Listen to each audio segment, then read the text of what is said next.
What's the most badass thing you've accidentally said in the heat of the moment? Story 1.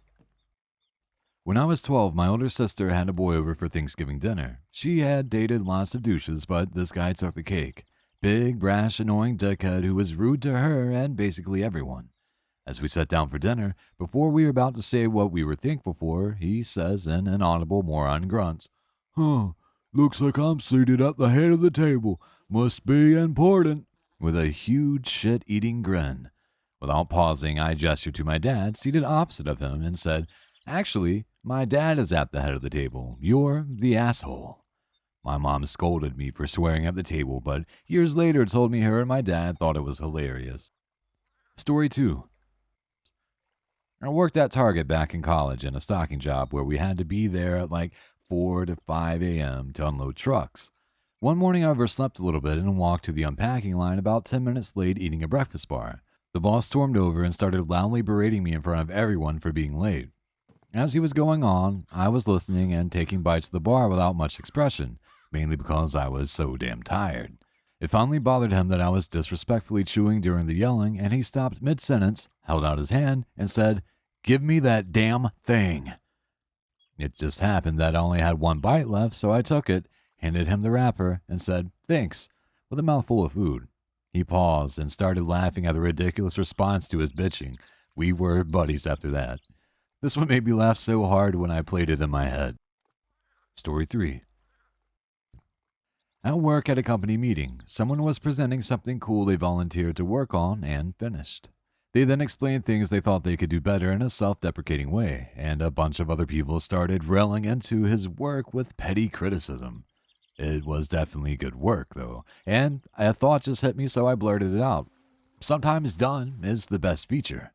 A bunch of people laughed, and then the criticism stopped. People gave him kudos, and we moved on. Not really badass, but I was surprised this thought somehow came out fully formed, like it was some phrase I'd been saying for decades. I guess I was just realizing how many people don't finish anything they start, so done suddenly seemed like a pretty damn good feature. Give the man some credit for finishing the damn thing. This is actually really inspirational. I'm a perfectionist and often hate stuff I work on so much I abandon it. I'm going to try to internalize this message. Story 4. I'll never forget the moment a family walked into the local pub I was working at while I was working. This big king of the grill, bald alpha patriarch dad type and his wife and kids came through, and I said, "Welcome, where would you like to sit?" And he snapped back, "Well, a table would be nice." And without missing a beat at all, I replied, "Actually, we usually sit on the chairs out here." I'll never forget the satisfaction of that moment or the look on his face. You're the alpha dad now. Story 5. I worked in cell phone sales for a few years, and a woman came in with a fairly new flip phone. This was 2018, we just still sold them. She was complaining because one of the sides of the phone was dangling off, and she said she didn't do anything, it just snapped, and demanded a new phone. I told her, "That looks like physical damage, and we don't have any coverage for that since you didn't buy a phone protection warranty." She insisted it wasn't physical damage, and the phone just sucks and broke itself. She started freaking out and calling me all kinds of names and swinging her phone in my face, and then the top half of the phone literally snapped off and landed on the counter in front of me. I just looked her in the eyes and said, "Well, that was definitely physical damage." She lost her shit at my comment, and it was weirdly satisfying. Story 6. Big burly former Marine mercenary from Iraq was back stateside. Huge fucking mountain of a man. We came face to face with each other in one of the narrow corridors of the office where one of us was gonna have to turn sideways. Neither of us turned, but we stopped. I'm 6'1", 260, and he still towered over me. He was a nice guy, but still a little conditioned, I guess you could say, or mentally unhinged. He looked me dead in the eye and said, "You feeling froggy?" It truly was like something out of a movie. Without blinking, I replied, "You'd better jump." We both cracked up and turned sideways, while the office breathed a collective sigh of relief. Story 7. I am a 4th grade teacher, and one day I was up at the board and struggling to remember how to spell a particular word. I was trying to make light of it, telling the kids that sometimes adults need help with spelling too. One student replied, "It's because you are poorly educated, but don't worry, we are poorly educated too." Double whammy. What's worse is I think the kid was trying to make you feel better. Story 8. At work, project management undercut and mismanaged a project so badly. They pushed getting minimum viable product out with the goal to roll out improvements later. Product released. They all patted themselves on the back and moved on. Then that minimum viable product broke. In a meeting we had with our directors about how it's so broken and the cost to fix it is, etc. No cost too big, unlimited manpower, etc. I asked, how come we couldn't afford to do it right, but we can afford to do it twice? They pushed getting minimum viable product out with the goal to roll out improvements later. Do you work for Bethesda?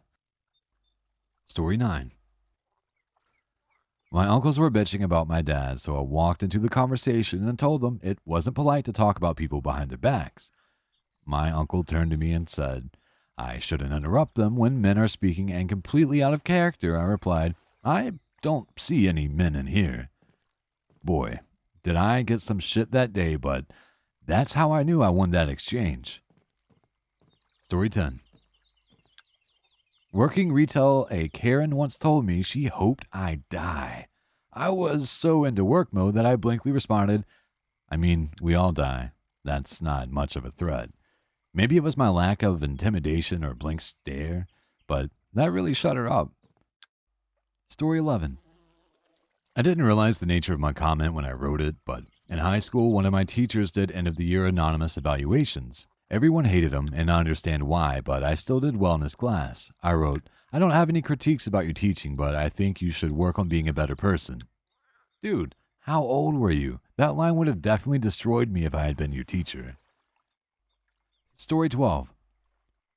Forensic biology professor brings out a fresh human brain as a surprise to a stunned class. You have no idea what I had to go through to get this. The skull? Story 13. After 4 years in an abusive relationship and 1 year of an abusive marriage, I told my ex that I wanted a divorce. He told me that I couldn't divorce him or I'd go to hell. My response was, well, I guess I'll see you there. Then I kicked him out of my house, for which he had never paid a dime in bills, and told him to call his mom for a plane ticket. Not the most badass story here, but it felt good. Story 14. I was around 17 or 18 and getting my first filling at the dentist. They pumped me up with nitrous oxide for pain and to help me relax during the procedure. Dentist came back and asked me, how are you feeling? All I said was, I don't. And he lost his shit and cracked up for what seemed like 20 minutes before he could pull himself together. I also started cracking up because of the laughing gas, and his laugh was infectious. So we were both just sitting in the room laughing, and all his assistants came in were very confused, lol. Story 15. Not me, my daughter. This boy at school called her retarded. Her response? No, I'm autistic. I don't know what your fucking excuse is. She was in 6th grade. I was pretty shocked when I got that phone call. She usually doesn't say things to people. Then, of course, you asked what happened to the other boy. Story 16. Young male traveling with a bunch of other males. Border Patrol. We were being searched for drug smuggling. Border Patrol agent.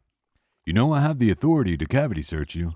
Me, somehow without skipping a beat. Sure, you might, but neither of us would enjoy it, and you wouldn't find anything. Off the hook. No fingers in my butt. Story 17. I was accused of being passive-aggressive. I replied, which part sounded passive? I don't ever want to come across as passive.